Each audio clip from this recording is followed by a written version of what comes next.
ایک بچی بڑی مشکل سے میٹرک اس نے کیا ہے، تو کوئی امیر آدمی ان کے گھر میں پیسے دے گیا اس رمضان میں، حیدرآباد کے قریب کسی گاؤں کی رہنے والی، تو بچی اگلے دن جا کے سارا کچھ ان کے گھر دے آئی ہے، سارا کچھ دے آئی ہے۔ کیوں؟ کہ وہ بچی کہتی ہے میں یتیم ہوں، میں 1.5 سال کی تھی اور میرا بھائی ابھی پیدا نہیں ہوا تھا جب میرا والد فوت ہو گیا، تو میرے چچا نے دھکے دے کے نکال دیا، میری ماں نے برتن دھو دھو کے ہمیں پالا اور میری ماں نے ہمیں پڑھایا، شدید محنت کی۔ تو کہتی ہے کل ایک دنیا دار آیا، اس نے کہا میں نے راشن دینا ہے، زبردستی ہمارے گھر آیا، غریبوں کو دینا ہے۔ کہتی ہے میری ماں نے کبھی ہمارے سامنے دکھ نہیں اپنا کھولا کہ میں بڑی غریب ہوں، میں نے جوانی تمہیں، لیکن کیا عجیب منظر ہے کہ اس نے ایک توڑا دیا راشن کا، تو سویرے جب میری اماں زور کے بعد کام کر کے آئی ہے تو رو رہی تھی۔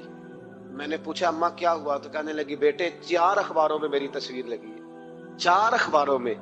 مجھے کیا پتا اس کے پاس کتنے موبائل تھے، کتنی تصویریں کھینچتا رہا۔ تو وہاں رکھ کے کہنے لگی چچا ہم نے بڑی راتیں بغیر پنکھے کے گزاری ہیں، کئی دن بغیر روٹی کھائے گزارے، پر ہم نے اپنا پردہ نہیں کھولا، تو ایک آٹے کا تھیلا دے کے ہمارا پردہ کھول گیا۔ 4 اخباروں میں رکھ اپنا سامان، اور سویرے اخبار میں یہ خبر بھی ضرور چھپوا دینا کہ وہ واپس کر گئے، یہ خبر بھی سویرے اخبار میں ضرور چھپوا دینا کہ وہ آٹے کا تھیلا وہ واپس کر گئے، یہ خبر چھپوا دینا۔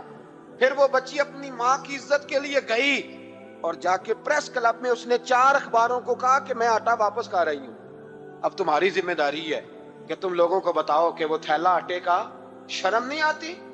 میں اجتماعی شادیوں کی مخالفت کرتا رہتا ہوں، دل کرتا ہے تمہارا کہ تمہاری بیٹی اور تمہارا داماد بٹھایا جائے اسٹیج پہ اور کہا جائے خیرات میں اس کی شادی ہو رہی ہے، اخباروں پہ تصویر آئے، کسی غریب کی بچی کی شادی کر دیا تو بورڈ لگوا دیا 30 اجتماعی شادیاں، وہ تماشا ہے؟ غریبوں کی بیٹیاں تماشا بنانے کے لیے ہیں؟ اگر کسی غریب کی بچی کی خدمت کر دیا تو اس طرح کر جس طرح حسین کے بیٹے امام زین العابدین کیا کرتے۔ امام زین العابدین، امام حسین کے بیٹے، جب دنیا سو جاتی تو سیدہ کا پوتا اپنے کندھے پر اناج کی تھیلی رکھ کے غریبوں کے دروازوں پہ دستک دینے پہنچ جاتا، غریب باہر نکل کے پوچھتے نام کیا ہے؟ کہنے لگے میرا نام نہ پوچھو، میری تو میرا دادا ڈیوٹی لگا گیا، میری تو میرا ابا ڈیوٹی لگا گیا، یہ تمہیں تمہارے حصے کا راشن ہے، اسے قبول کر لو۔ یہ ان لوگوں کا طریقہ تھا۔ یہ کیا انداز ہوا کہ 4 اخباروں میں خبر، عزتیں لوگ اچھالتے پھر